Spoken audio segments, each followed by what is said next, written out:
DK Bones here with another movie review, finishing up with some of the summer classics of 1996. This time it is the movie A Time to Kill, which is a Southern Gothic legal drama film based on John Grissom's 1989 novel of the same name. Now, this movie had an ensemble of amazing actors. You had Samuel L. Jackson, you had Sandra Bullock, Matthew McConaughey, Kevin Spacey, Oliver Platt, uh, Kristen S. Dunton, who played The Rock in his TV show, and he was in other movies. He was in Rudy. You had Brenda Fricker, who was an Academy Award winner. The late Donald Sutherland, Beth Grant, Keither Sutherland. He had Ashley Judd, a young Ashley Judd in this movie. The list goes on and on. There's a couple other names I wanted to mention. Uh, Christopher Cooper, who played in Lonesome Dove, 1989, Lonesome Dove. You had Doug Anthony Hutchinson, played one of the murders. Oh, also the father, Kirkwood Smith, who played in RoboCop, Rambo 3, Deposed Society. He was also the dad, Red Foreman, and that 70 show. And you also had Octavia Spencer, which was, I think this was her debut in this movie. So you had a bunch of supporting actors and actors that went on to do big things after this movie. They did big things before. It was released on July 24th, 1996. The film received mixed reviews, but was a commercial success, making $152 million worldwide on a budget, I believe, only of $40 million. It's the second of two films based on Grinsom's novels, directed by Joel Schumacher, with the other being The Client, which did pretty well. I think that was released in 1994. And so basically, I don't normally go over the plots, but this movie was so good. Oh, it's beautiful.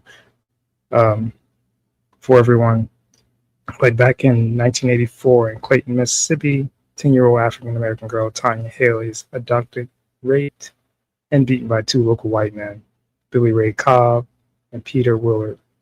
There's Ashley Judd.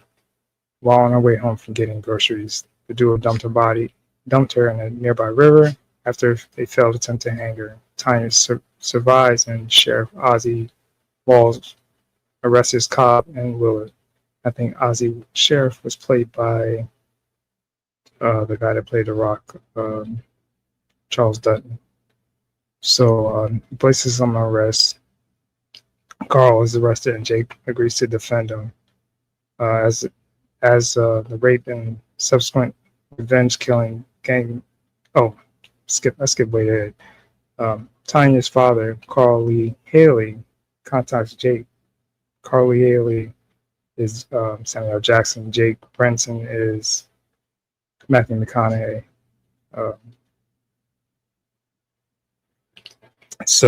And he's a white lawyer who previously defended his brother Lester. Jake admits that the possibility that the rapist will walk free, so Carl goes to the courthouse, open fires the automatic rifle, killing both the rapist and unintentionally wounding the deputy, Dwayne Looney, who has his leg amputated. Carl is arrested. Jake agrees to defend him.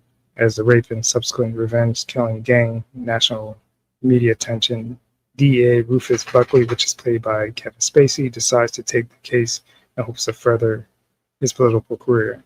He seeks the death penalty. Presiding Judge Omar Noose denies Jake a change of venue to a more ethical, diverse county, resulting in Lee likely facing an all-white county.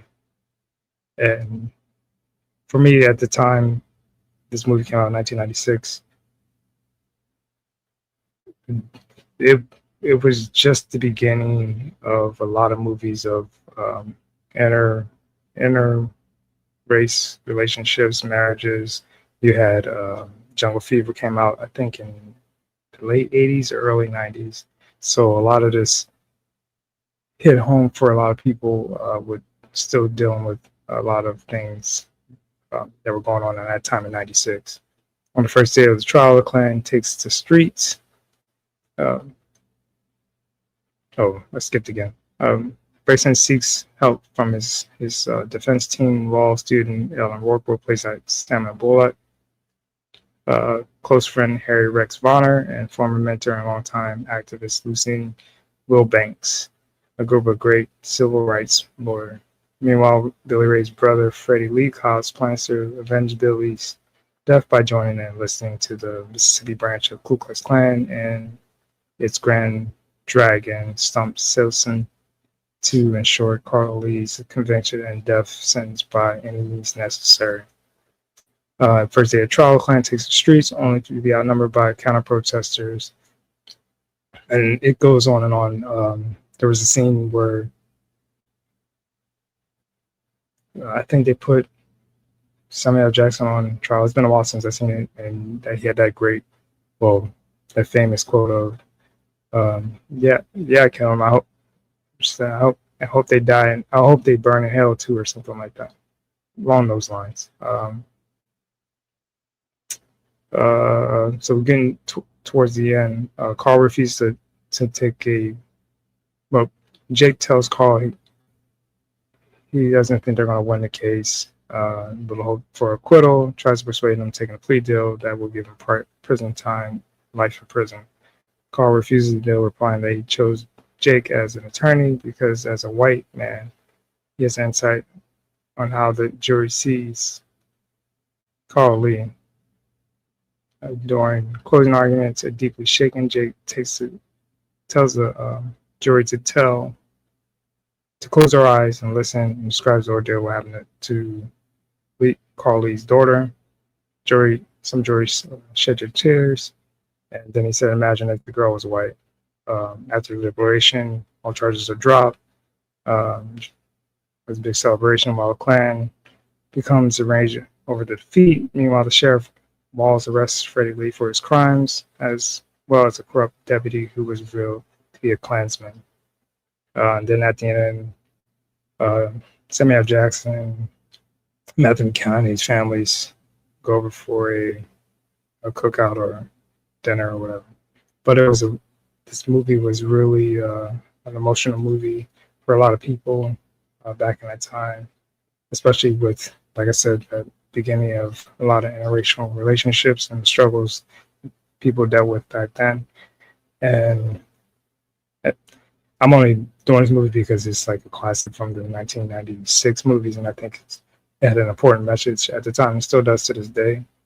I don't see racism as high as media puts it now. I think sometimes racism comes in all colors, shapes, and forms, and I think it should be addressed, but I don't think we should make that the main focal point of every situation that happens here in this country. Anyways, it's boy DK Bones. Tell me what you think about my review and the movie. Check it out. I don't know if it's playing anywhere, if you can find it on DVD, YouTube, Pluto. There's a lot of platforms that show a lot of free movies. But hit that like button, sub up. Let me know in the comments how I'm doing. And I will see you guys next time. Stay blessed.